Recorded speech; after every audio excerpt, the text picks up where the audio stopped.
మనందరికీ కూడా ఇక్కడ ఉన్నటువంటి రాజకీయ నాయకులకి అందరికీ కూడా జీవితాశయం ఏదో క్షణంలో అధ్యక్ష అనే మాట్లాడాలనే కోరిక. నేను రెండవసారి అధ్యక్ష అని వైఎస్ శాంత గారిని సంబోధిస్తూ ఆవేశానికి గురవుతా ఉన్నాను. ఈ అవకాశం ఇచ్చినటువంటి ఆదోని ప్రజలందరికీ కూడా నేను చేతులెత్తి మొక్కుతా ఉన్నాను. ఎందుకంటే ఎన్నో పదవులు అనుభవించినాను, రాజకీయ పరంగాను, అట్లా మినిస్ట్రీ ఆఫ్ డిఫెన్స్ లో కూడా కేంద్ర ప్రభుత్వంలో ఎన్నో పదవులు అనుభవించిన తర్వాత ప్రజల చేత ఎన్నుకోబడి అధ్యక్ష అని పిలవాలనే కోరిక ప్రతి ఒక్కరిలో ఉంటుంది, నాలో కూడా ఉంది.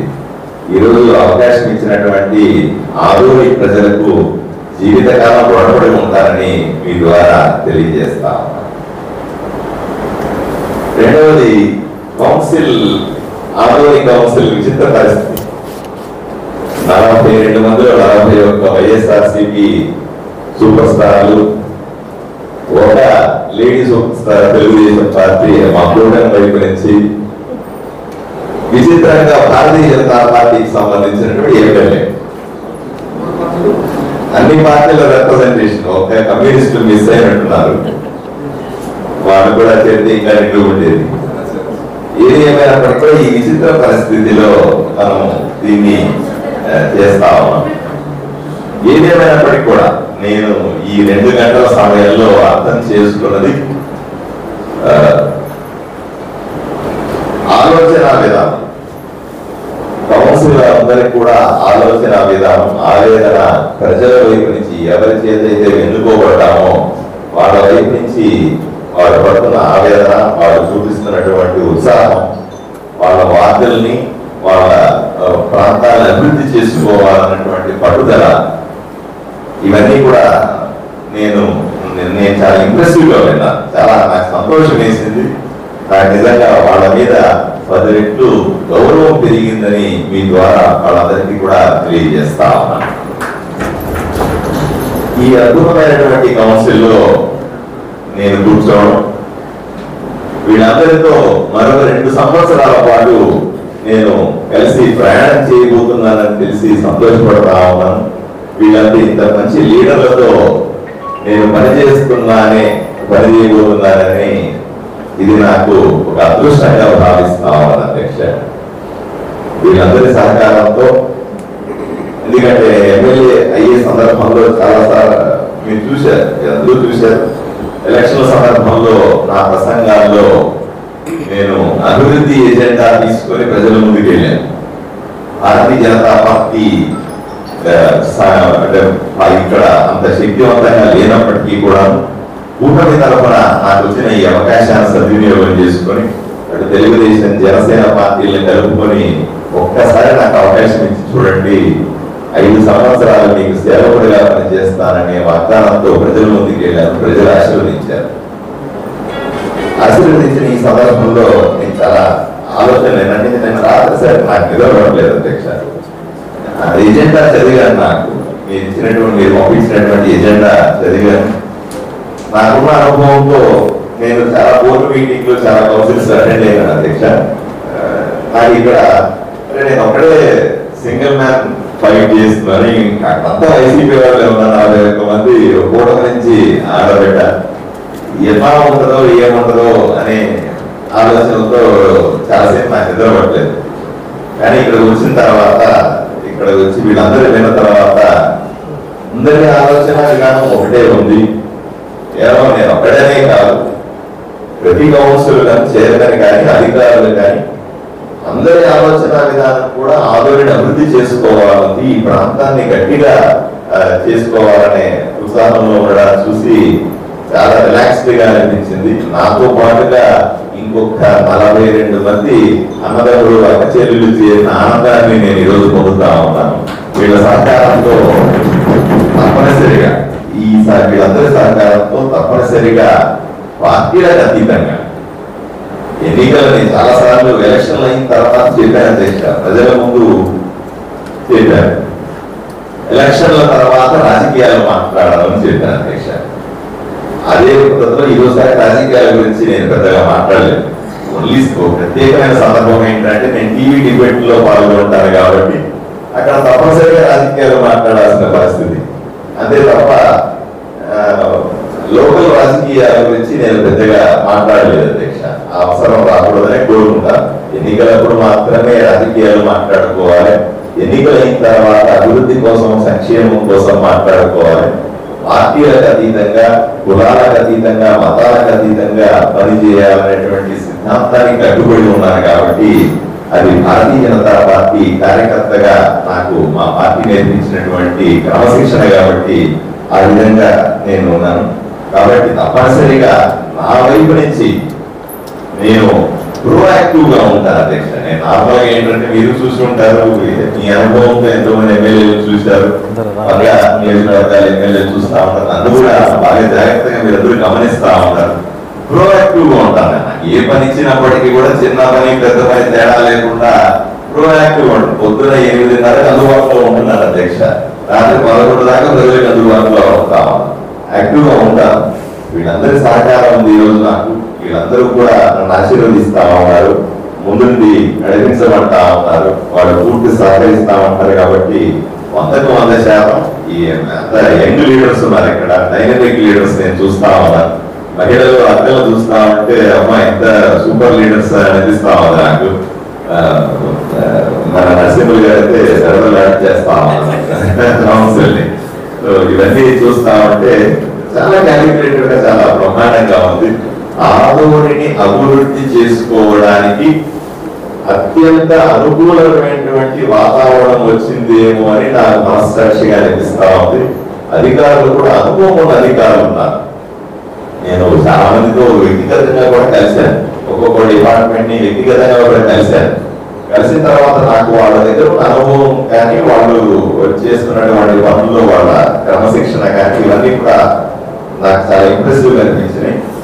అధికారుల్ని సమన్వయం చేసుకొని తప్పనిసరిగా ఇటు రాజకీయాన్ని అటు అధికారుల్ని సమన్వయం చేసుకొని ముందుకు వెళ్ళగలననే ధైర్యం నాకు ఉంది. కాబట్టి అన్నిటికంటే మనకున్న పెద్ద ఛాలెంజ్ నాకు పెద్దలు మాట్లాడేటప్పుడు అనిపిస్తుంది. ఆదోని మున్సిపాలిటీ రెండో మున్సిపాలిటీ మనకు అందరికీ తెలుసు. ఇప్పుడు కాకినాడ మున్సిపాలిటీ ఏర్పడినప్పుడు అంటే అధ్యక్ష ఇప్పుడు మనం వచ్చినాము, ఇప్పటికీ ఇలా నేను మళ్ళీ రాజకీయాల జోలికి వెళ్ళినప్పుడు ఇట్లా అయింది, ఇట్లా అయింది, ఆ పార్టీ ఇట్లా చేసింది, ఈ పార్టీ ఆ జోలికి వెళ్ళడం అధ్యక్ష. కానీ మా అందరి అభిప్రాయం ఏంటంటే 42 మంది, 43 మంది అధికారులు, 20 మంది, 100 మంది అభిప్రాయం ఏంటంటే ఇక్కడ జర్నలిస్టుల అభిప్రాయం కూడా వీళ్ళు 50 మంది కలిపితే 150 మంది అభిప్రాయం ఏంటంటే అరే మున్సిపాలిటీ అభివృద్ధి చెందలేదు, ఊరు బాగుపడలేదు అని మనం అందరూ బాధపడతాం అధ్యక్ష.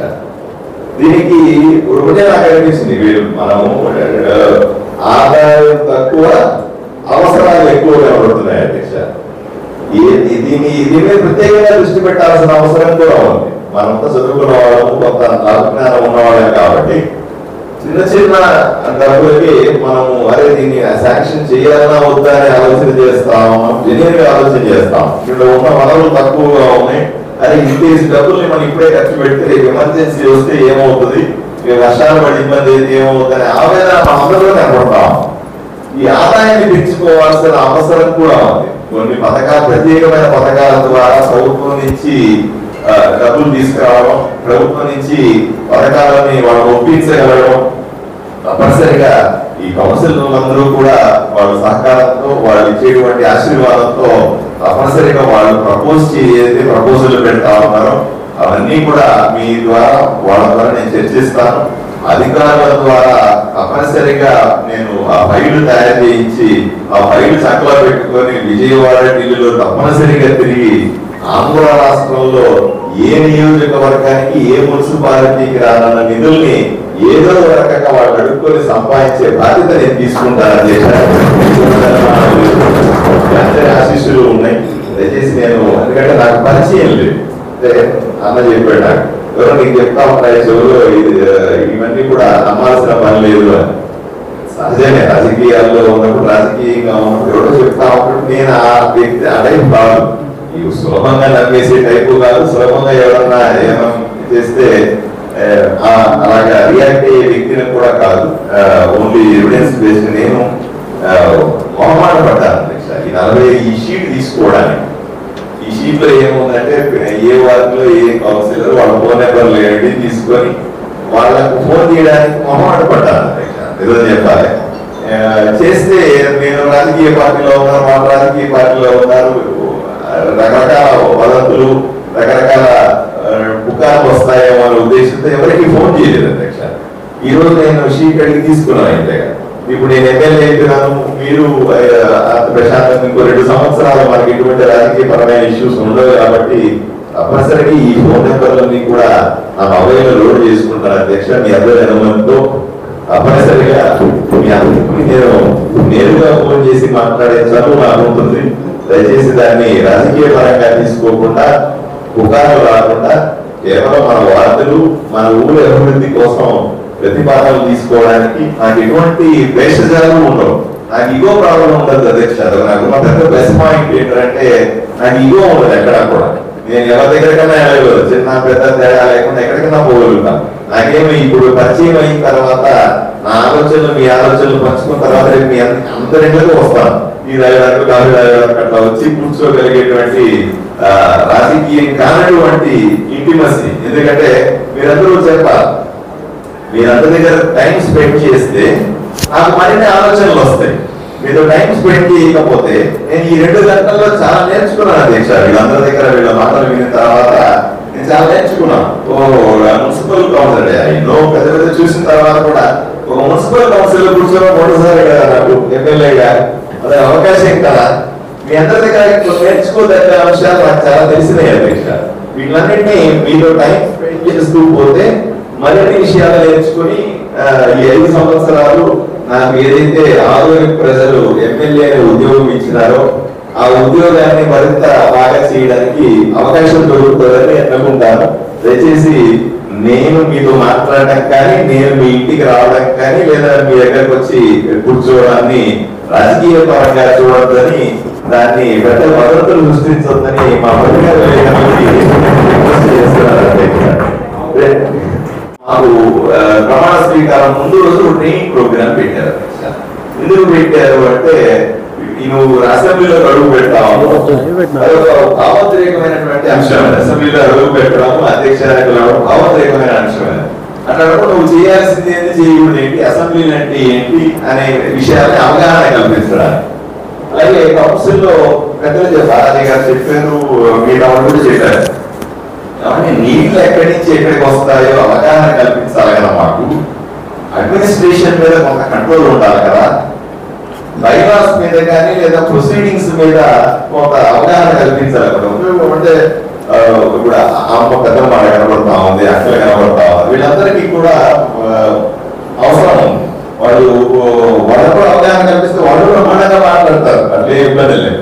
ఇద్దరు ఎందుకు మాట్లాడాలా, 42 మంది మాట్లాడాలి కదా. వాళ్ళ సమస్యలు వాళ్ళకు ఉంటాయి కదా. కొంతమంది ప్రొసీడింగ్స్ బాగా తెలిసినట్టుగా నాకు తెలుసు, నాకు అర్థమైంది వాళ్ళ భాషను బట్టి, వాళ్ళ అప్రోచ్ ను బట్టి. బట్ అందరినీ కూడా మున్సిపాలిటీలో జరిగేటువంటి వాటర్ సప్లై మీద అవగాహన కల్పించమన్నారు, ప్రొసీడింగ్స్ మీద లేకపోతే యాక్టివిటీ మీద చేయమన్నారు. ఇది తప్పనిసరిగా చేయాల్సిందిగా నేను అధికారుల్ని విన్నవించుకుంటున్నాను. మీ ద్వారా తప్పనిసరిగా ప్రతి ఒక్కరు కూడా మ్యాప్ వేయాలి సార్. ప్రెజెంటేషన్స్ నిరంతరం జరగాలి. బ్యూటిఫుల్ హాల్ ఉంది ఇక్కడ, మంచి ప్రెజెంటేషన్ ఇవ్వగలిగితే అధికారులు ఏమంటే నీళ్లు పలానా చోటు నుంచి పలానికి వస్తాయి, ఇన్ని నీళ్లు వస్తాయి, మన అవసరం ఇన్ని నీళ్లు ఉంది, ఇక్కడి నుంచి ఇలా పోతాయి, వేస్టేజ్ పలానా చోట ఉంది, ఫిల్టరింగ్ ఇలా చేస్తాము, మన అవసరానికి ఇంత సప్లై చేస్తాము, వారానికి ఒకసారి సప్లై చేయాల్సిన పరిస్థితులు దీనివల్ల ఏర్పడ్డాయి. తప్పనిసరిగా దీన్ని వారానికి కాకుండా 3 రోజులు 2 రోజులు తేవాలంటే మనం కౌన్సిల్ వైపు నుంచి తీసుకోవాల్సిన నిర్ణయాలు ఇవి అని ముందుగా అవగాహన కల్పిస్తే అందరూ సహకరించడానికి సిద్ధంగా ఉన్నారని నాకు అర్థమైంది అధ్యక్ష. కాబట్టి దయచేసి అధికారులు అటువంటి మ్యాప్స్ కానీ తీసుకొని దయచేసి ప్రెజెంటేషన్ ఇవ్వండి. ప్రెజెంటేషన్ లేదా కంటెంట్ ఇచ్చినా సరే నేను బ్రహ్మాండంగా ప్రెజెంట్ చేస్తాను, అది కూడా నేను చేయగలను.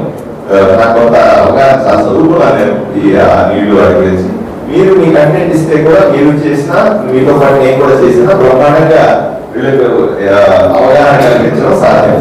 రెండవది ప్రాజెక్టు డ్యామ్ గురించి కూడా ముగిస్తాను. ఈ ఆదాయం గురించి సార్ నేను ఏంటంటే ఆదాయం అన్నది మనకు రెవెన్యూ ద్వారానే వస్తాం. రెవెన్యూ ఆదాయాన్ని పెంచుకోవాలంటే పనులు ఎక్కువ వేసామనుకోండి మళ్ళీ కామన్ మ్యాన్ గొడవ చేయడం మొదలు పెడతాం. అదొక సమస్య కింద తయారవుతుంది మనందరికీ కూడా. అలా భారాన్ని పెట్టలేము. కొన్ని స్కీమ్స్ ద్వారా కొంత డబ్బులు వస్తాయి, కానీ ఆ పర్టికులర్ స్కీమ్ కే వాడాల్సి వస్తుంది. మనకి ఇక్కడ అవసరమైన ఏంటి, జనరల్ ఫండ్ అవసరం ఎక్కువ కనపడతా ఉంది. ఇక్కడ ఈ జనరల్ ఫండ్ పెరగాలంటే సాధ్యం అయ్యే పని నాకైతే కనిపించట్లేదు. మొండి బకాయిలు ఏమున్నాయో వాటినన్నింటినీ వార్డులు వైజ్గా తీసుకుని మన వార్డులో మొండి బకాయిలు ఉంటాయి సార్. ఆ మొండి బకాయిల్ని వసూలు చేయడం మీద మనమంతా కూడా దృష్టి పెట్టగలిగితే ఖర్చు పెట్టడానికి చెయ్యి ఆడుతుంది, లేకపోతే ఆడే అవకాశం లేదు. రెండవది ఏంటి, దాతల నుంచి కూడా మన వార్డుల్లో రూపాయి సంపాదించిన వాళ్ళు ఉంటారు, వాళ్ళని కూడా దీంట్లో తీసుకొని వచ్చి వాళ్ళ ద్వారా ఆయా వార్డుల్లో పని చేయించడం అనే దాన్ని దృష్టి పెట్టగలిగితే పెద్దగా ప్రోటోకాల్స్ ఇప్పుడు చూడండి సార్, ఒక 5 లక్షలు 10 లక్షలు కూడా మనం కౌన్సిల్ సమావేశానికి తీసుకొని వచ్చి దీంట్లో ఆర్గ్యూ చేసి మనం పెట్టే బదులు కొంతమంది దాతలు కూడా ముందుకు వస్తే చాలా అద్భుతంగా ఉంటుందని నా వ్యక్తిగతంగా భావన. రెండవది డిపిఆర్ గురించి సురేంద్ర గారు పెద్ద మంచి సలహా ఇచ్చినారు. సందీప్ రెడ్డి గారు సార్ సందీప్ రెడ్డి గారు సలహా ఇచ్చినారు. ఏమంటే డిపిఆర్ ఖర్చు ఇంత అయితే 1% 1.5% ఖర్చు అయితే ఆ ప్రాజెక్ట్ వస్తుందో లేదు, శాంక్షన్ అవుతుందో లేదు, వస్తే ఎంత డబ్బులు వస్తాయి తెలియదు, ఎన్ని రోజులు పడదో తెలియదు. ఈ డబ్బులు జనరల్ ఫండ్ లో ఇచ్చి పెట్టమంటే ఇక్కడ రెవెన్యూతో ఇబ్బంది కదా ఆయన పాయింట్, వ్యాలిడ్ పాయింట్ యాక్చువల్ గా. కానీ వాళ్ళు ప్రతి ఒక్క పథకం ఇచ్చేటప్పుడు డిపిఆర్ మీరు పెట్టుకోవాలంటే అంటారు. డిపిఆర్ లో మనం తయారు చేయలేమా అనే ఒక ప్రశ్న కూడా చెప్తా ఉన్నాం. ఎంతమంది ఇంజనీర్లు ఉన్నాయి కదా, ఎంతమంది ఉన్నాయి డిపిఆర్ చేయలేమా అనే భావన కూడా చెప్తా ఉన్నాం. దీని గురించి కూడా ఆలోచన చేయాలి. వీలైతే ప్రభుత్వం ఆ స్కీమ్ లో డబ్బులు మనం కాంట్రాక్ట్ ఇస్తామనుకోండి సార్, వాటికి 10% ముందు డబ్బులు ఇస్తామా, నువ్వు ఖర్చు పెట్టుకొని ప్రాజెక్ట్ మొదలు పెట్టామని కొన్ని ప్రాజెక్టులు ఉండదు. కొన్నిసార్లు ఇప్పుడు మనకు ఉన్నటువంటి తక్కువ బడ్జెట్ లో తర్వాత ఎప్పుడో సంవత్సరం 2 సంవత్సరాలు డబ్బులు ఇస్తాం. కానీ పెద్ద ప్రాజెక్టులు అంతా కూడా ఏంటంటే అడ్వాన్స్ పేమెంట్ 10% ఇస్తారు. ఇచ్చిన తర్వాత పని మొదలు పెట్టుకోవడానికి అవకాశం దొరుకుతుంది. స్కీముల్లో అట్లాంటి అవకాశాలు తక్కువ. బట్ ఏదేమైనప్పటికీ కూడా ప్రభుత్వం దృష్టికి తీసుకెళ్ళడానికి అవకాశం ఉన్నటువంటి ఒక పాయింట్ అది.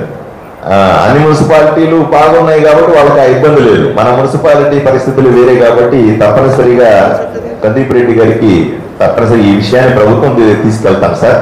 ఏమైందో కూడా మీకు అప్డేట్ చేస్తాను సార్. నా ఆలోచన నేను ఎప్పుడంటే ఏదైనా పని చెప్తే నాకు నేను తెలుసుకుంటాను, పని చేస్తాను, ఆ పనిని ప్రజలకు మీకు కూడా అప్డేట్ చేస్తాను సార్. వ్యక్తిగతంగా ఆ విషయాన్ని మీ దృష్టికి తీసుకొస్తాను మాత్రం చెప్తాను సార్. రెండవది ఈ ప్రొక్యూర్మెంట్ గురించి కూడా మాట్లాడినారు పెద్దలు. ఈ ప్రొక్యూర్మెంట్ అన్నది చాలా పారదర్శక, అంటే మనం తీసుకునే నిర్ణయాలు, ఖర్చు పెడుతున్న డబ్బుల్ని పారదర్శకంగా ఉంచడానికి చాలా ఎఫెక్టివ్ గా ఉపయోగపడుతుంది. దాన్ని అది మంచి ప్రాక్టీస్ కూడా, అందువల్లే దాన్ని అలాగే పెట్టారు. దాన్ని వీలైనంత వరకు కూడా అన్ని చోట్ల మనము ఇంప్లిమెంట్ చేయడానికి ప్రయత్నం చేయాలి, ఇన్సిస్ట్ చేయాలి. నేను కూడా ఇన్సిస్ట్ చేస్తాను, వీళ్ళందరితో పాటుగా నేను కూడా దానికి మద్దతు పలుకుతా ఉన్నాను. ఎందుకంటే కేవలం అంటే ఎందుకు ఇవి చేశారంటే అవినీతి జరగకుండా ఉండడానికి ఇవన్నీ పెడతా, ఈ ప్రొక్యూర్మెంట్ అన్ని కూడా. సో ఎట్టి పరిస్థితుల్లో కూడా నేను అవినీతి పరుణ్ణి కాదు, అవినీతిని ఎంకరేజ్ చేసేవాడిని కాదు, ₹1 సంపాదించేవాడిని కాదు, మీరు అలాంటి వాళ్ళు కాదు. కాబట్టి మనం అందరూ కూడా పట్టుబట్టి మంచి సాంప్రదాయాలని ప్రాక్టీస్ చేయడానికి మనం నాంది పలకాల్సిందని నేను కూడా గట్టిగా చెప్తా ఉన్నానండి. రెండోది ఈ ఫిల్టరేషన్ కి సంబంధించిన అంశం వచ్చింది. పబ్లిక్ హెల్త్ డిపార్ట్మెంట్ గురించి మీరు చెప్పారు సార్. ఆ పబ్లిక్ హెల్త్ డిపార్ట్మెంట్ లో ఒకసారి మాట్లాడదామండి. మాట్లాడిన తర్వాత దాన్ని ఎలా పూర్తి చేయాలా, 4 సంవత్సరాల పెండింగ్ లో ఉన్న యాక్టివిటీని ఎలా పూర్తి చేయాలని బాలాజీ గారు చెప్పారు. దాని వేస్ట్ కాకూడదు ఆ డబ్బులు అని చెప్పారు. రఘునాథ్ రెడ్డి గారు కూడా చెప్పారు. ఇవన్నిటినీ కూడా వాళ్ళ దృష్టికి తీసుకెళ్లి వాళ్ళ దగ్గర పూర్తి చేయిస్తాం సార్. మన డబ్బులు లేవు కాబట్టి వాళ్ళ దగ్గర ఏదో రకంగా ప్రెషర్ పెట్టి పూర్తి చేయించే ప్రతిపాదనలు ఇవ్వాల్సిందిగా మిమ్మల్ని కోరుకుంటా ఉన్నాను. అలాగే తప్పనిసరిగా ఈ రామ్జలా చెరువు గురించి అవగాహన సార్. నాకు అప్పుడు అంటే నేను ఎన్నికల్లో ఉన్నప్పుడు నాకు అది పెద్ద అంశం, రాజకీయపరమైన అంశం కూడా. రామ్ జిల్లాలో నీళ్లు ఉండగా దాంట్లో నుంచి తీసుకోలేక ఎక్కడి నుంచో పంపు చేసుకుంటా ఉన్నాము, ఇబ్బంది పడతా ఉన్నాము. అది రాజకీయ అంశం అది కూడా. అప్పుడు గట్టిగా మాట్లాడారు. తర్వాత రోజుల్లో మున్సిపల్ ఆఫీసులో మీటింగ్ పెట్టాను సార్, మిమ్మల్ని అందరూ క్షమించాలి, ఆ రోజు మిమ్మల్ని పిలవలేకపోయాను, ఈ రాజకీయపరమైనటువంటి ఒత్తిళ్ల వల్ల నేను మిమ్మల్ని ఆ రోజు పిలవలేకపోయాను. నెక్స్ట్ టైం ఎటువంటి రివ్యూ చేసినా సరే తప్పనిసరిగా మీ అందరికీ సమాచారం ఇచ్చి రివ్యూ చేస్తాను సార్. మొదటిగా చేశాను కాబట్టి క్షమించాలి మీరందరూ కూడా. నెక్స్ట్ టైం నేను తప్పనిసరిగా మిమ్మల్ని అందరికీ తెలుసుకుని అధ్యక్షుల వారికి కూడా చెప్పి నేను రివ్యూ చేస్తాను. మీరు కూడా ఉంటే మీ అభిప్రాయాలు మీరు చెప్తారు, ఇబ్బంది ఏం లేదు. అప్పుడు కూడా నేను చాలా డీటెయిల్డ్గా మాట్లాడినాను సార్. ఎమ్మెల్యే అయిన తర్వాత ఇది ప్రజలకు సమాధానం చెప్పాల్సిన అంశం కాబట్టి 2-3 అంశాలు నా దృష్టికి వచ్చినాయి సార్. ఆ నీళ్లు వాడుకోవడానికి పనికిరావు అని నేను ఎన్నికల టైంలో చెప్పాను. తర్వాత రోజులు దాన్ని మళ్ళీ టెస్ట్ చేయించాం. Second time, third time test చేయిస్తే కూడా దాన్ని శుద్ధి చేసి వాడుకోవచ్చు అనే ఆప్షన్ ఇచ్చారు. కానీ అప్పటికే అధికారులు నా దృష్టికి తీసుకొచ్చింది ఏమిటంటే, సార్ ఇది సెంటిమెంటల్ గా ఆ నీళ్లు వాడడానికి పనికిరావన్నారు, పొరపాటున మనం దీన్ని పైపుల్లో సప్లై చేసి ఎక్కడన్నా ఒక ఇన్సిడెంట్ జరిగితే శుద్ధి చేశామా లేదా అనేది పక్కన పెడితే దానివల్ల జరిగే నష్టము జనాల సెంటిమెంట్ దెబ్బతినే అవకాశం ఉంది అని అన్నారు. నీళ్లు ఎలా వస్తాయా లేదా అని మీరు బాలాజీ గారు నీళ్లు వస్తాయని ప్రెడిక్ట్ చేశారా అని అడిగారు. నేను వాతావరణ శాఖ వాళ్ళని కాంటాక్ట్ చేశాను సార్. ఈ సంవత్సరం మనకు పడేటువంటి వర్షపాతం ఎంత ఉంటుందండి, అది మా అవసరాలకు సరిపోతుందా అని నేను అడిగితే వాళ్ళు మీరు అనుకున్న దానికంటే ఎక్కువ వర్షం పడే అవకాశం ఉందండి అని చెప్పారు. నాకు కూడా తెలియదు, ఇది ఓన్లీ ప్రెడిక్షన్ మాత్రమే. ఒక్కోసారి వాతావరణ శాఖ చెప్పేది నిజం అవ్వచ్చు, అవ్వకపోవచ్చు, మళ్ళీ మీరు నన్ను బ్లేమ్ చేయకండి. నేను అడిగాను, అంటే నాకు ఇటువంటి అనుమానం వచ్చింది కాబట్టి అడిగాను సార్. అడిగితే మంచి వర్షం పడుతుందండి, చెరువు నీళ్ళు పడతా అన్నారు. అలాగే నేను కమిషనర్ గారిని మిగతా వాటర్ వర్క్స్ వాళ్ళని అడిగాను, వాళ్ళు కూడా అలాగే సమాధానం చెప్పారు. కాబట్టి ధైర్యంగా మీకు అందరికీ కూడా చెప్పకుండానే నేను నిర్ణయం తీసుకున్నాను, అసలు నీళ్లు తీసేయండి. ఎందుకు తీసుకోవాల్సి వచ్చిందంటే ఈ నెలాఖరికి కౌన్సిల్ సమావేశం ఉందని చెప్పారు.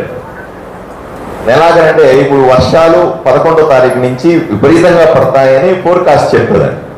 దాన్ని నీళ్లు తీసేయాలంటే 4 రోజులు పడుతుందని వాళ్ళు చెప్తా ఉన్నారు. కౌన్సిల్ అనుమతి తీసుకుని నేను మళ్ళీ నీళ్లు తీయండి అని ఆదేశాలు మొదలు పెడితే టైం అయిపోద్దండి, దయచేసి దాన్ని వెకేట్ చేయండి, నేను తర్వాత కౌన్సిల్లో సమాధానం చెప్తానని నా మనసులో ఉండింది. కాబట్టి నేను వాళ్ళకి అటువంటి మౌలికమైన ఆదేశాలు ఇచ్చాను.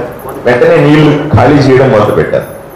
నేను మళ్ళీ 2-3 రోజుల తర్వాత అడిగానండి, ఎందుకు స్లోగా అవుతామని అంటే, సార్ చాలా టైం పడుతుందండి, 4 రోజులు పడుతుంది దానికి క్లీన్ చేయండి, అదనంగా ఏదన్నా ఉంటే కూడా పైపులు పెట్టి దాన్ని లాగేయండి సార్ అన్న. తీసే సందర్భంలో నాకు వచ్చిన సమాచారం ఏంటంటే, అది తీస్తుంటే ఆ కింద వస్తున్న నీళ్లు చాలా దుర్గంధంతో వస్తా ఉన్నాయి. డాక్టర్గా నాకు ఉన్న అనుభవం ఏంటంటే సార్, బ్యాక్టీరియా, ఒక పర్టికులర్ బ్యాక్టీరియా ఉన్నప్పుడు ఆ స్మెల్ వస్తుందని నేను పైనుంచి తెలుసుకున్నాను. అది ఎందుకు వస్తుందని కూడా ఈ విషయాన్ని మీరు దయచేసి కౌన్సిలర్లు పెద్దలు మీరు ఎక్కడే ఉంటారు కాబట్టి, నరసింహులు గారు మీరు ఎక్కడే పుట్టిపోయారు కాబట్టి దీన్ని దృష్టి పెట్టాలి సార్. ఏం చేస్తా ఉన్నానంటే దాంట్లో చేపలు వదిలినారు సార్. ఎవరు వదిలినారో ఏమిటో మనం ఆ చర్చ వదిలేస్తాం. ఆ వదిలిన చేపలు cat fish sir. Cat fish మనం వండుకొని తినడానికి పనికిరాని ఫిష్ సార్. అది ఆరోగ్యం పాడవుతుంది ఆ క్యాట్ ఫిష్.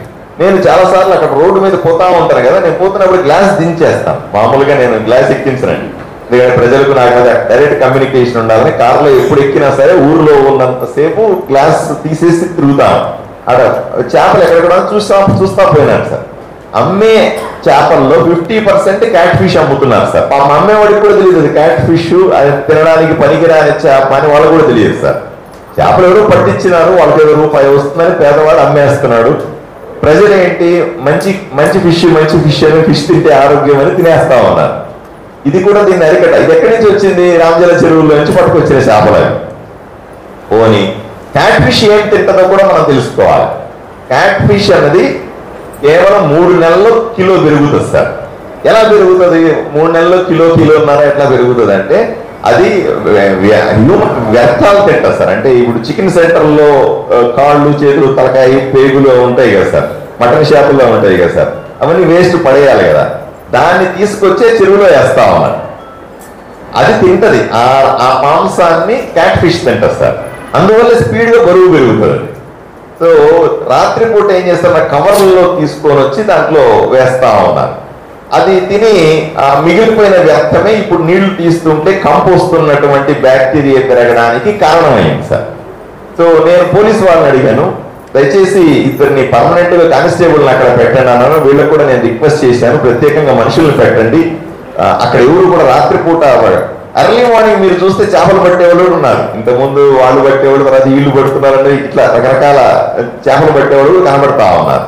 సో మన నీళ్లు క్లీన్ చేసే సందర్భంలో ఆ కింద మురుగు నల్లగా కనిపించి స్మెల్ వస్తున్నటువంటి ఈ వ్యర్థాల ద్వారా వచ్చిన దాన్ని క్లీన్ చేసుకోవాలి. చాలా మంది ప్లాస్టిక్ వేసినారు. అమ్మవారు అనే పేరు మీద, పూజలు అనే పేరు మీద ఎన్నో ప్లాస్టిక్ వస్తువులు, చీరలు, అవి ఇవి దాంట్లో పడేస్తున్నారు. అవన్నీ స్పష్టంగా కనబడుతున్నాయి క్లీన్ చేసే సందర్భంలో. దీని పట్ల ప్రజలకు అవగాహన కల్పించాల్సి ఉంది. మీరు అమ్మవారి పూజ చేసుకుంటే ఎక్కడన్నా చేసుకోండి, లేదన్నా బలి వనండి ఎక్కడన్నా ఇచ్చుకోండి, లేదా నీళ్ళకి ఏదైనా పూజ చేయాల్సి ఎక్కడన్నా చేయండి. కానీ దాంట్లో ఏదండిని మనం రిక్వెస్ట్ చేసుకోవాల్సింది, ప్రజలకు మనము అవగాహన కల్పించాల్సి ఉంది. ఆ బాధ్యత గౌరవ వైస్ చైర్మన్ గారు కూడా కొంత ఎక్కువ తీసుకోవాలి, ఆ ప్రాంతం వాళ్ళు కాబట్టి. పోలీస్ని పికెటింగ్ పెట్టినాము, పోలీస్ వాళ్ళు చూస్తారు సార్, తప్పనిసరిగా. అలాగే సార్, అలాగే నేను కఠినంగా చెప్పాను, క్యాట్ ఫిష్ మొత్తం ఎలిమినేట్ చేసేయండి దాన్ని.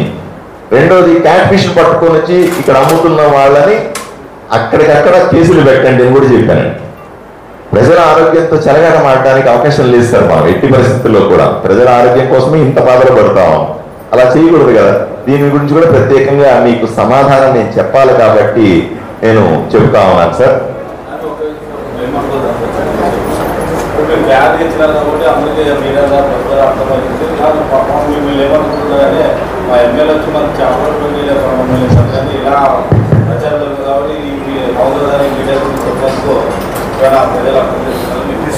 సార్ నన్ను ఈ ఊర్లో తిట్టుకునే వాళ్ళు కూడా తక్కువ ఏమి లేదు సార్. ఈ ఊర్లో నేను రాగానే ఏం చెప్పానంటే, ఈ ఊర్లో ప్యాక్ ఆడడానికి లేదు అన్నారు. ప్యాక్ ఆట రావాలంటే నన్ను తిట్టున్నారు. మేము కొండల్లోకి వెళ్ళి ఊరు దాటి ప్యాక్ ఆడాల్సి వస్తుందని బాధపడతా ఉన్నారు. నాకు సారా ఉండడానికి వీల్లేదు. నేను వాల్మీకి సామాజిక వర్గానికి చెందిన వాడు, వాళ్ళని అక్క వాల్మీకి సమాజానికి చెందిన వాళ్ళు. అనవసరంగా బ్లేమ్ వేసి ఎప్పటి నుంచో వాల్మీకులు సారా కాస్తారు అనే భావంతో ఆ ఎట్టి పరిస్థితుల్లో చెడ్డ పేరు రాకూడదని అక్క, అధ్యక్ష అక్క, మీకు నాకు ఇక్కడ ఉన్నటువంటి వాల్మీకి సమాజం చెందిన ఊర్లో ఉన్న వాళ్ళు ఎవరికి చెడ్డ పేరు రాకూడదని ఎట్టి పరిస్థితుల్లో కూడా నాటు సారా ఉండకూడదు అన్నాను. నాటు సారా కాసే వాళ్ళంతా గొంతుల్లాగా పెట్టుకొని ఉన్నారు నా మీద. మట్కా ఆడద్దని చెప్పినాను, మట్కా ఉంటే కుదరదని చెప్పినాను. వాళ్ళు నా మీద కోపం పెట్టుకొని ఉన్నారు. కబ్జాలు వద్దని చెప్పినాను. ఇక్కడ నా బాధలు మీరు తెలియజేస్తారు, మీరు రాజకీయ నాయకులే, మీకు తెలియదు. కబ్జాలు వద్దన్నాను, రౌడీజం వద్దాను, గూండాయిజం వద్దాను. ఇంకా ఒక అడుగు ముందుకేసి ఎవడన్నా నా పేరు మీద ఇలాంటివి చేస్తే తోలు తీస్తానని చెప్పినాను అధ్యక్ష. దాని మీద కూడా నాకు ఎంతమంది అభిమానులు ఉన్నారో ఈ ఊర్లో, ఇప్పుడు అంతమంది శత్రువులు తయారైన పరిస్థితి ఉంది. కాబట్టి కానీ నేను తట్టుకోగలను అధ్యక్ష, ఏం ఇబ్బంది లేదు. నా పోలీస్ ఆఫీసర్ సార్ మీకు సెక్యూరిటీ ప్రాబ్లం ఉంది సార్, సెక్యూరిటీ పెంచాలా అన్నాడు. ఏం పర్లేదండి, అట్లాంటివన్నీ నేను పెద్ద పట్టించుకునేవాడిని కాదు, నేను మేనేజ్ చేసుకుంటా అని చెప్పాను అధ్యక్ష. కాబట్టి వరీ అవ్వాల్సిన అవసరం ఏం లేదు. ఈ పోలీసు వాళ్లకు మీ ద్వారా, అయ్యా మీరందరూ లీడర్లు, పోలీస్ ఆఫీసర్లకు చాలా స్పష్టంగా చెప్పినాను అధ్యక్ష, మీకు కూడా అప్డేట్ చేస్తున్నాను అధ్యక్ష. పోలీసు వాళ్ళకు ఒకటే చెప్పినాను, ఊర్లో ఎటువంటి అసాంఘిక కార్యక్రమము జరగడానికి వీల్లేదు.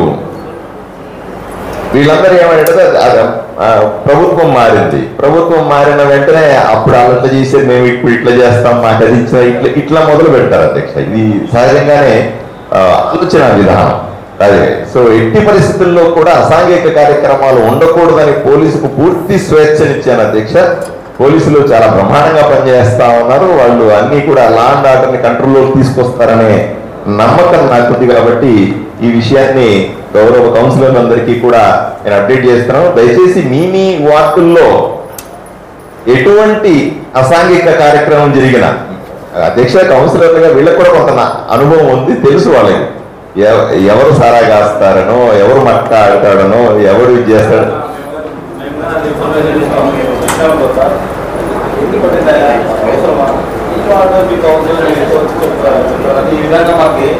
వాళ్ళు ఏదైనా చెప్పారు రాజకీయాలు వదిలేండి సార్. మనం కౌన్సిల్ గా, మీరు గౌరవ సభ్యులు, నేను ఎమ్మెల్యేగానే మనం మాట్లాడుకుంటే బాగుంటుంది. అది పార్టీలు అంటే అధ్యక్ష మళ్ళీ అది ఇంకొక దారి అధ్యక్ష, మీకు తెలియదు ఏముంది, రాజకీయాలని మనం తక్కువ మాట్లాడితే అంత మంచిది అధ్యక్ష. ఈ ప్రాంతాల్లో మీరంతా కూడా పబ్లిక్ రిప్రజెంటేటివ్స్ కదా అధ్యక్ష. పబ్లిక్ రిప్రజెంటేటివ్ ఉన్నప్పుడు నేను పబ్లిక్ రిప్రజెంటేటివ్, మీరందరూ కూడా పబ్లిక్ రిప్రజెంటేటివ్స్ ని.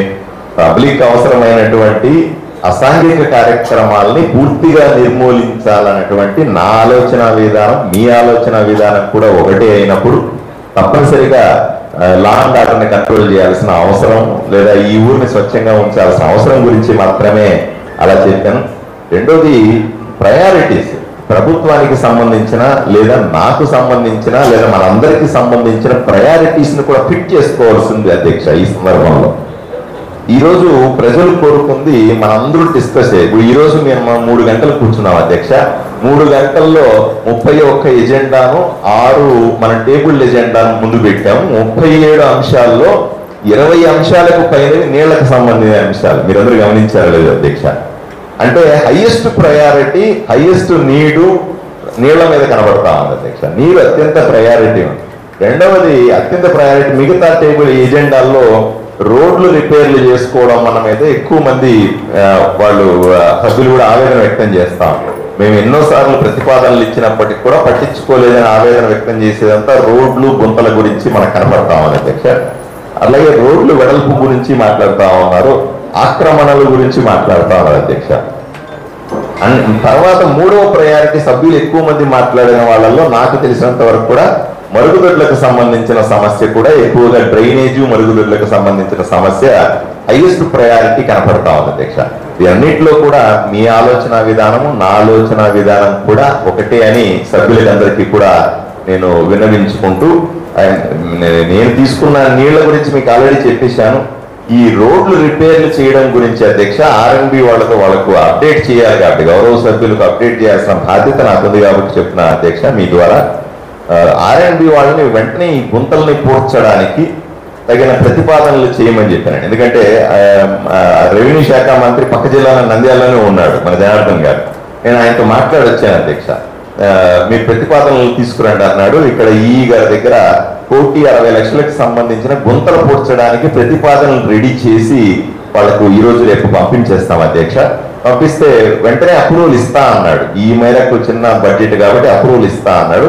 అప్రూవల్ ఇస్తే మొన్ననే మీరు చూశారు, మీ అందరూ కూడా సోషల్ మీడియాలో కూడా చూశారు, ఆర్డీఓ గారి సమక్షంలో అన్ని డిపార్ట్మెంట్లు రివ్యూ చేసినప్పుడు కూడా దీని మీద ప్రత్యేకంగా చర్చించాము అధ్యక్ష. వర్షాలు పడతాయి, గుంతలను వెంటనే పూడ్చుకోవాలి, యాక్సిడెంట్లు అవుతాయి, ఆరోగ్యాలు పాడవుతా ఉన్నాయి, వెహికల్స్ దెబ్బతింటాయి అంటున్నారు, ఆటోలన్నీ కూడా బైకులన్నీ కూడా. వీడి మీద అన్నాము ఇవి వెంటనే యుద్ధ ప్రాతిపదిక మీద ఈ 1,60,00,000 శాంక్షన్ చేసుకోవడానికి ప్రయత్నం చేస్తాను అధ్యక్ష. చేసుకొని వర్షాలు పూర్తి స్థాయిలో 10 రోజుల్లో వస్తాయి కాబట్టి అంత లోపలే గుంతలను పూడ్చే పని తీసుకుంటాను.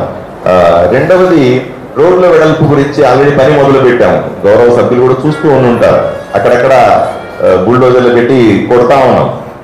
ఒకేసారి కొడితే కూడా ఇబ్బంది అధ్యక్ష. ఎందుకంటే చిన్న చిన్న పనులు చేసుకునే వాళ్ళు, వాళ్ళకు తగినంత అవకాశం ఇచ్చి చెప్పి మార్చుకోమని చెప్పి తీయాల్సిన పరిస్థితి ఉంటుంది. ఒకటి మాత్రం స్పష్టంగా టౌన్ ప్లానింగ్ కానీ లేదా మిగతా అధికారులకు కానీ పోలీసులకు కానీ స్పష్టంగా ఆదేశాలు ఇచ్చాను. ఎవరు చెప్పినా నేను వినను అని చెప్పాను. నా దగ్గర నేను ఏది రికమెండే చేయను. ఎవరన్నా వచ్చి ఆక్రమణ నాదన్నా నువ్వు చెప్పు, ఫోన్ కొట్టు, నాది మాత్రం కొట్టద్దని చెప్పు, మిగతా వాళ్ళని కొట్టమని చెప్పు అంటే ఎట్టి పరిస్థితుల్లో నేను రికమెండేషన్లు చెయ్యనని నేను అధికారులకు మాట ఇచ్చాను అధ్యక్ష. ఏదైతే పేపర్ మీద ఉందో, ఏదైతే డిజైన్ లో ఉందో ఆ ప్రకారంగా పోండి అని పూర్తి స్థాయి వాళ్ళకి ఫ్రీడమ్ ఇచ్చాను అధ్యక్ష. ఈ పార్టీ ఆ పార్టీ అది ఇది అని లేకుండా ఆ ప్రజలకు జవాబుదారీ కాబట్టి మనం దయచేసి మీరందరూ కూడా సహకరించాలని మీ వార్డుల్లో వాళ్ళకు మీరు కూడా నచ్చ చెప్పాల్సిన అవసరం ఉంది. అయ్యా మనం రోడ్డు వైడనింగ్ అయితే తప్ప ఈ ట్రాఫిక్ సమస్యకు పరిష్కారం రాదు. ప్రజలు దానికోసమే ఆ మార్పు కోసం ఓటేశారు ఈసారి. కాబట్టి అది అత్యవసరం అని చెప్పి ప్రజలకు చెప్పాలి. వీళ్ళ ద్వారా నేను ప్రజలను కూడా విన్నవించుకుంటా ఉన్నాను. మీ వార్డులో కూడా చెప్పండి. పార్టీలకు సంబంధం లేకుండా అధ్యక్ష, ఎవరి రాజకీయాలకు సంబంధం లేకుండా ఆక్రమణలన్నిటి కూడా తీసేస్తామని దానికి కట్టుబడి ఉన్నామని, అది మన ప్రయారిటీ అని మనందరూ కూడా గొంతెత్తి మనందరూ ఒకటే మాట మాట్లాడాల్సిన అవసరం ఉందని నేను మీ అందరికీ మీ ద్వారా వీళ్ళందరినీ విన్నవించుకుంటా ఉన్నాను అధ్యక్ష. రోడ్లు వెడల్పై తప్ప ఈ ట్రాఫిక్ పరిష్కారం కాదు అని చెప్తాను. మూడోది మరుగుదొడ్లకు సంబంధించి 2 అంశాలు అధ్యక్ష సభ్యులకు అప్డేట్ చేయాలి. ఒకటి, స్వచ్ఛ భారత్ స్కీమ్ మళ్ళీ మొదలవుతుంది అధ్యక్ష. ఇప్పుడు నరేంద్ర మోదీ గారు వచ్చారు, కేంద్ర ప్రభుత్వం స్వచ్ఛ భారత్ మీద చాలా సీరియస్ గా ఉంది కాబట్టి స్వచ్ఛ భారత్ కింద మరుగుదొడ్లు ఇచ్చే కార్యక్రమం మళ్ళీ సీరియస్ గా మొదలు పెడతాం. ఎక్కువ శాంక్షన్ మనం తీసుకుంటాం అధ్యక్ష, ఏం అనుమానం లేదు. తీసుకుని ఇంటింటికి మరుగుదొడ్లు ఇవ్వడం, కామన్ గా మరుగుదొడ్లు కట్టడం అనేది వెంటనే చేస్తాం. నిన్ననే నేను ఈ అంశం మీద ఈ సులభ్ కాంప్లెక్స్ అనే వాళ్ళ ఆ కంపెనీతో మాట్లాడినా అధ్యక్ష. వాళ్ళు కూడా సార్ మీరు మున్సిపాలిటీ వైపు నుంచి ఎక్కడ ఖాళీ ప్రదేశాలు కనిపిస్తే అక్కడ మేము కట్టేస్తాము, బ్రహ్మాండంగా మెయింటైన్ చేస్తాం. ఎందుకంటే మున్సిపాలిటీ కడితే వచ్చే ప్రధాన సమస్య ఏమిటి? నెల రోజులు బాగుంటాయి, నెల రోజుల తర్వాత మెయింటెనెన్స్ ప్రాబ్లం వచ్చి పాడైపోతుంది. దాన్ని మళ్ళీ డబ్బులు పెట్టాలంటే మళ్ళీ ఈ కౌన్సిల్లో ఇదే రకమైన వాదోపవాదాలు ఉంటాయి. కాబట్టి మెయింటెనెన్సే కీలకం అవుతుంది. కట్టడం పెద్ద కష్టం కాదు, మెయింటెనెన్స్ ఇష్యూ అవుతుంది. సులభ వాళ్ళతో వచ్చిన ఇబ్బంది ఏమిటంటే వాళ్ళు మీరు ఎక్కడ చెప్తే అక్కడ కడతాం సార్, ఎన్ని చెప్తే అని కడతామంటున్నారు. సంతోషమే, కడితే ఏంటంటే వాళ్ళు టాయిలెట్ పోయినప్పుడు ఇంత డబ్బులు వసూలు చేస్తారు.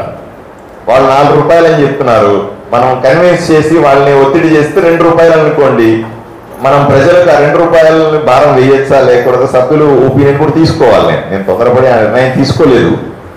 సభ్యులకు కూడా మీరు కూడా ప్రజల్లో కొంత అవగాహన కల్పించి కనీసం మార్కెట్లో వరకు అయినా సరే, అంటే రెసిడెన్షియల్ కాలనీలో కాకుండా మార్కెట్లో వరకు అయినా సరే, బాగా రద్దీగా ఉన్న ప్రాంతాల వరకైనా సరే మనం సులభ వాళ్ళకి ఇచ్చి డబ్బులు నెగోషియేట్ చేసి 4 రూపాయలు 3 రూపాయలు ఎంతో 2 రూపాయలు చేసి వాళ్ళకి ఇవ్వగలిగితే బ్రహ్మాండంగా మంచి పేరు వస్తుంది. కౌన్సిల్కి కూడా మంచి పేరు వస్తుంది అధ్యక్ష.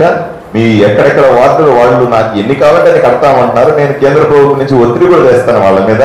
కాబట్టి ఈ అంశంలో కమిషనర్ గారు కానీ మిగతా అధికారులు కానీ మీరు ఎక్కడెక్కడ స్థలాలు ఐడెంటిఫై చేసి కౌన్సిల్ దృష్టికి తీసుకొని వస్తే గౌరవ సభ్యులు కూడా ఆమోదిస్తే ఆ అంశాన్ని తప్పనిసరిగా మనము ఈ మరుగుదొడ్లు నిర్మించి మంచి పేరు తెచ్చుకోవాలనే ఆ కోరిక ఉంది. ఈ మరుగుదొడ్ల అంశం కూడా ఇది చెప్తాను. ఇక మూడవది అన్నిటికంటే ముఖ్యమైనది 1వ తారీఖున ఇదేం రాజకీయపరమైనది కాదండి. 1వ తారీఖున పెన్షన్లు పెరుగుతున్నాయి అధ్యక్ష. మన నియోజకవర్గంలో కూడా పెరుగుతా, అందరికీ పెన్షన్ పెరుగుతా ఉంది. దీంట్లో మనం అందరూ ప్రజాప్రతినిధులుగా అనుకోని, అదో పార్టీ అంశం కాదు, ఇందులో ఉన్నారు. కాబట్టి మీరు కూడా ఈ విషయంలో మీరు వ్యక్తిగతంగా పాల్గొనాలని, ఎందుకంటే ప్రజలకు మంచి జరిగే అంశం కాబట్టి మీరందరూ కూడా పాల్గొనాలని నేను మిమ్మల్ని అందరినీ కూడా అభ్యర్థిస్తా ఉన్నాను అధ్యక్ష. ఎందుకంటే మీరు వేరే పార్టీ వాళ్ళు కాబట్టి వద్దు మేమే చేసుకుంటాం, మాకే మంచి పేరు రావాలని అంటే కూడా మనం అందరూ ప్రజాప్రతినిధులుగా ఉన్నాం. ప్రజలకు ఏం మంచి జరిగినా సరే అదందరినీ కూడా మనం దగ్గర ఉండి పార్టిసిపేట్ చేయాలని నేను అందరినీ, ఎందుకంటే పార్టీలు ఎట్లా అవుతాయి కాబట్టి. రెండోది బాలాజీ గారు చెప్పింది అంటే హౌస్పేట్ గురించి క్లారిఫికేషన్ కావాలన్నారు. నేను హౌస్పేట్ డిఈతో కానీ ఈతో కానీ మాట్లాడతాను సార్. అవసరమైతే ఒకసారి కమిషనర్ గారు అధ్యక్ష మీరు మీ ఆ సారథ్యంలో వీళ్ళందరినీ ఒక బస్సు వేసుకొని పోయి హౌస్పేట్ ను వ్యక్తిగతంగా సందర్శించాలని కూడా కమిషనర్ గారిని మనం అడిగినాం సార్. ఒకసారి పోయి అక్కడ లెటర్ ఇచ్చేస్తాం సార్ బళ్ళారి కలెక్టర్ గారికి, అక్కడ సంబంధించిన అలాగే సార్ నేను వాళ్ళ ఏర్పాట్లు చూస్తాను అధ్యక్ష. కమిషనర్ గారి ఏర్పాట్లు చూడండి.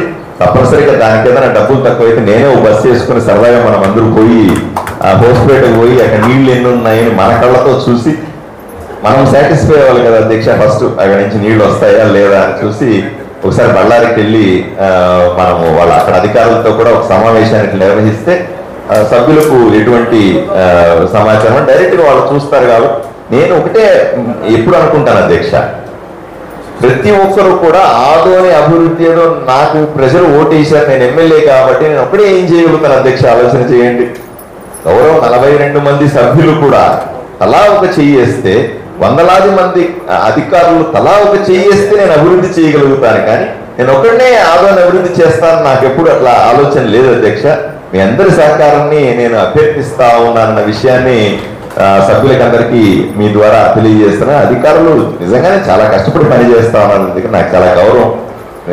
అధికారుల మీద నాకు ఎప్పుడు కూడా సాఫ్ట్ కార్నర్ ఉంటుంది అధ్యక్ష. ఎందుకంటే వాళ్ళు ఇంప్లిమెంట్ చేయాలి. మనం ఏదో ఇన్స్ట్రక్షన్స్ ఇస్తాం, ఇంప్లిమెంట్ చేయాల్సిన బాధ్యత వాళ్ళకు ఉంటుంది. చాలా కష్టపడి పనిచేస్తాం ఇక్కడ అధికారులు.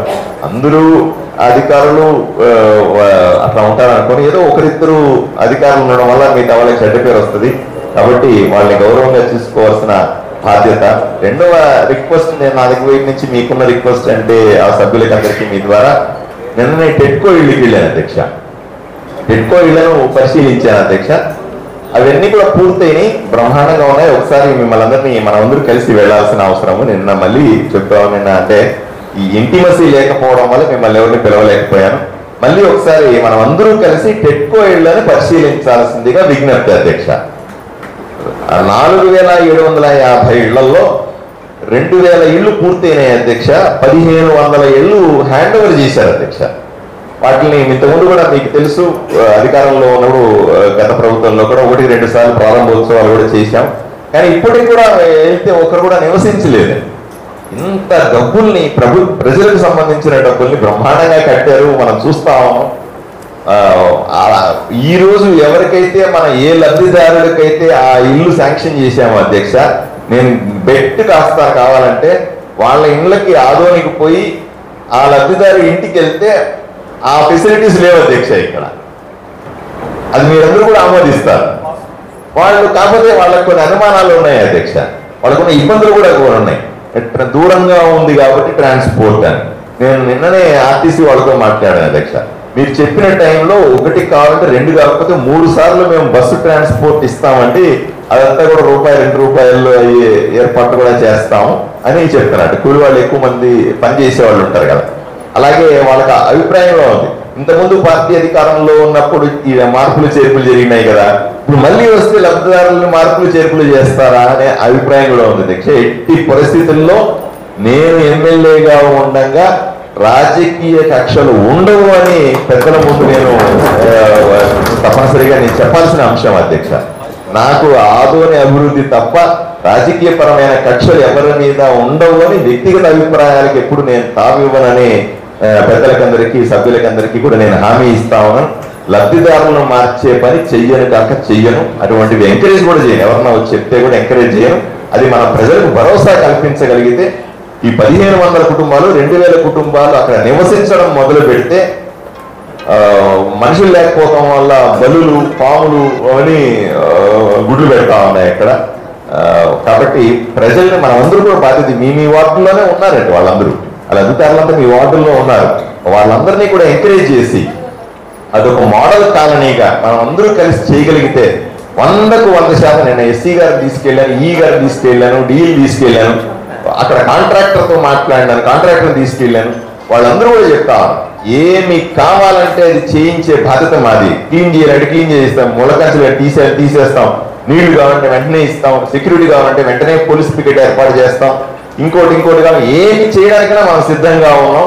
మనం అందరూ కలిసి సిద్ధంగా ఉన్నాం అనే విషయాన్ని ప్రజలకు వెళ్ళగలిగితే, మీరు బాధ్యత తీసుకోగలిగితే నీకు మంచి పేరు వస్తుంది, నాకు మంచి పేరు వస్తుంది, ఊరికి మంచి పేరు వస్తుంది. అదొక మోడల్ కాలనీగా తయారవుద్దనే విషయాన్ని మీ ద్వారా తెలియజేస్తా ఉన్నాం. ఇంకొక వ్యాలిడ్ పాయింట్ చెప్పారు అధ్యక్ష, పొద్దున 3:30కి నీళ్లు వదులుతా ఉన్నారన్న, అది నిజంగా వ్యాలిడ్ పాయింట్. ఎవరు నిద్రపోతున్నారంటే రాత్రి తొందరగా నిద్రపోతారు లేదు కదా. ఒకసారి వాటర్ వర్క్స్ కూడా దీని మీద దృష్టి పెట్టాలి.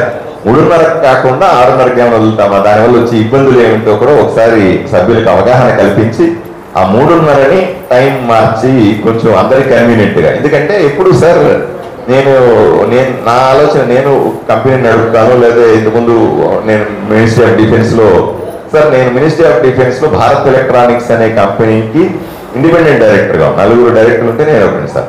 ఆ కంపెనీ 28,000 కోట్ల టర్నోవర్ ఉన్నటువంటి కంపెనీ సార్.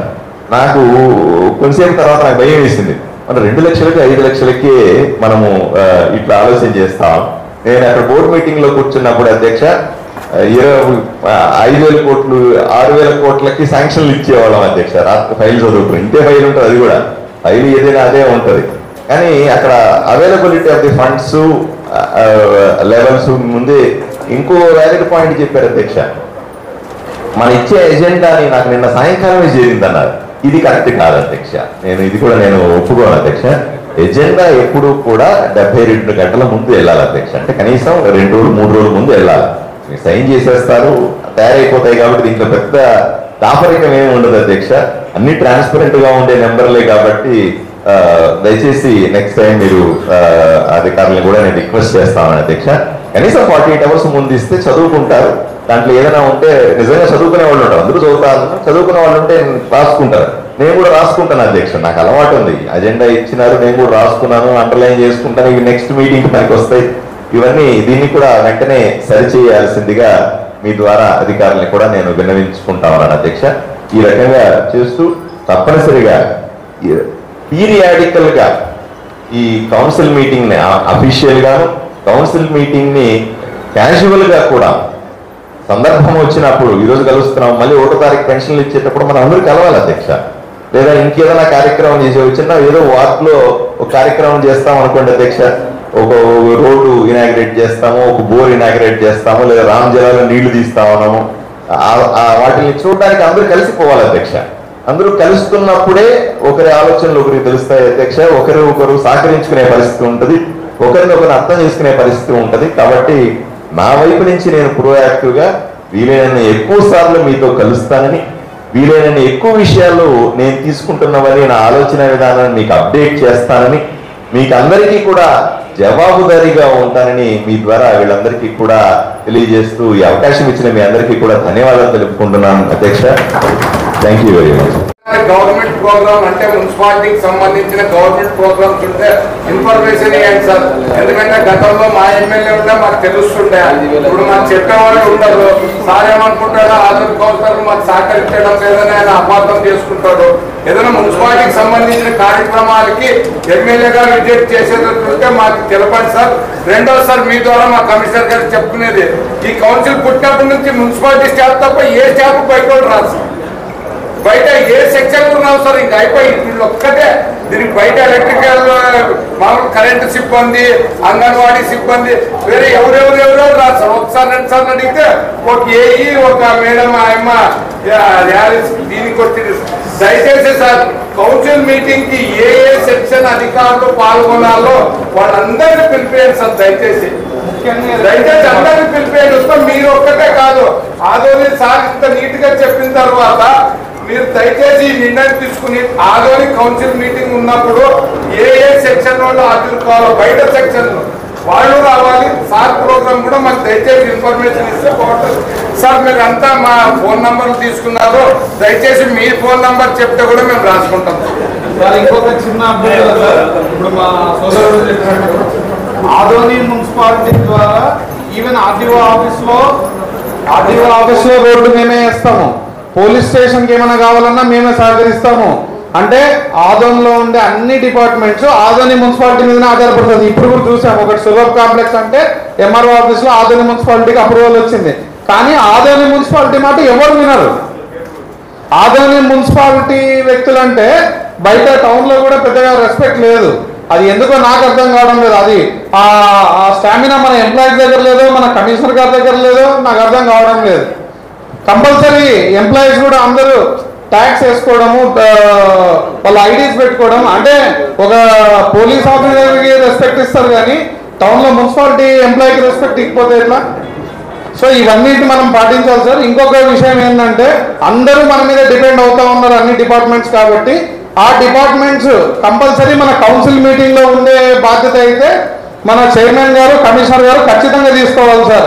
ఎందుకంటే ఏ డిపార్ట్మెంట్ నుంచి ఏదైనా అభ్యర్థన వస్తే ఆ సెక్షన్ సంబంధించిన వ్యక్తి కౌన్సిల్ మీటింగ్ లో లేకపోతే దాన్ని మేము యాక్సెప్ట్ చేయము. అది మీరు వీలైతే కూడా అన్ని డిపార్ట్మెంట్స్ కి ఇన్స్ట్రక్షన్స్ ఇచ్చేయండి sir please. Sir me number చెప్తే రాసుకుంటా. నా నెంబర్ సార్ 9399. దయచేసి నోట్ చేసుకుని మీ అందరూ నోట్ చేసుకుంటాను. 9399 50-105 సార్. 9399 50-105 సార్. దయచేసి నన్ను ఎమ్మెల్యేగా కాకుండా మీ కుటుంబ సభ్యుడిగా చూడాల్సిందిగా మీ అందరికీ కూడా విజ్ఞప్తి చేస్తా ఉన్నాను. 24/7 ఏ నిమిషంలో అయినా సరే మీకు నేను అందుబాటులో ఉంటానని అటు అధికారులకు నేను చెప్తా ఉన్నాను, ఇటు గౌరవ సభ్యులకు కూడా చెప్తా ఉన్నాను. ఏ కష్టం వచ్చినా నష్టం వచ్చినా ఏ ఇబ్బంది వచ్చినా సరే తప్పనిసరిగా నేను మీకు కుటుంబ సభ్యుడిగా మీ పక్కన నిలబడతానని మీ అందరికీ హామీ ఇస్తూ సెలవు తీసుకుంటారు సార్. తప్పనిసరిగా నా కార్యక్రమాలని వాళ్ళు అప్డేట్ చేస్తారు. నా కూడా నేను కూడా అప్డేట్ చేయడానికి ప్రయత్నం చేస్తాను సార్. నాకు తెలియదు మీకు వాట్సాప్ గ్రూప్ ఉందో లేదా అక్కడ ఏమున్నాయో తెలియదు, కానీ అట్లా ఉంటే నన్ను కూడా యాడ్ చేయండి. ఓన్లీ సభ్యుల వరకు తప్పనిసరిగా నేను మీతో ఎప్పటికప్పుడు షేర్ చేసుకుంటాను సార్. ధన్యవాదాలు సార్.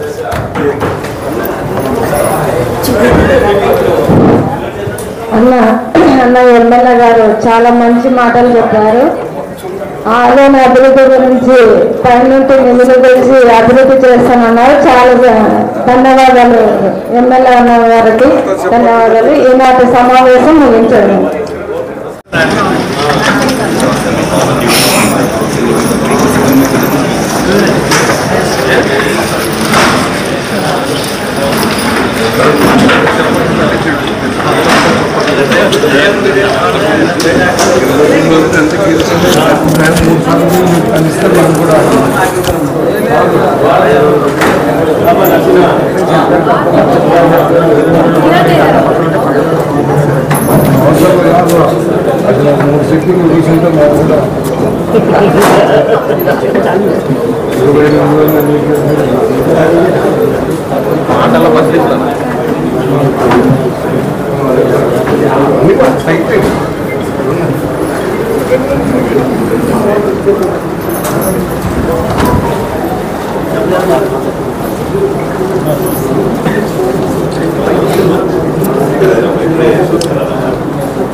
నెక్స్ట్ టైం మీరు మాట్లాడాలి, గట్టిగా తీసుకొని బైక్ తీసుకుని మాట్లాడితే కదా.